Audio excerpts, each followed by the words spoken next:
चलो circle the prime numbers देखते हैं। इसमें से प्राइम नंबर्स कौन से होते हैं और कंपोजिट नंबर्स कोणते। प्राइम नंबर हमें पता है, जो म्हणते मीच एकटा, मी कशामध्ये सम्मिलित होत नाही तो म्हणतो प्राइम नंबर। आणि कंपोजिट नंबर ज्यामध्ये सगळ्या नंबर्समध्ये तो येऊ शकतो, जसं की 5 हा कोणामध्येच येत नाही, हा म्हणतो मीच एकटा, हा प्राइम नंबर आहे।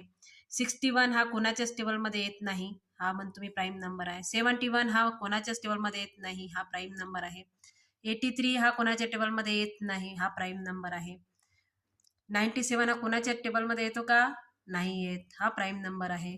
59 ही कोणाच्या टेबलमध्ये येत नाही, हाही प्राइम नंबर आहे। 23 ही हा काय आहे, प्राइम नंबर आहे। 17 हा प्राइम नंबर आहे। 43 हा प्राइम नंबर आहे। आता तुम्ही सांगावे 93, 39, 4 मधून प्राइम नंबर कोणते आहेत। 4 हा प्राइम नंबर आहे का, नाही, कारण की याच्यामध्ये 2च्या टेबलमध्ये येतं, 4च्या टेबलमध्ये येतं आणि 1च्या टेबलमध्ये, म्हणून हा प्राइम नंबर नाही आहे। ठीक आहे। 39 हा 3च्या टेबलमध्ये येतं, 3 1 जा 3, 3 3 जा नाही, म्हणजे 13च्या टेबलमध्ये येतं, म्हणून हा प्राइम नंबर नाही। 93 3 3 जा 9, 3 1 जा 3 हा 31च्या टेबलमध्ये येतो, म्हणून हाही प्राइम नंबर नाही।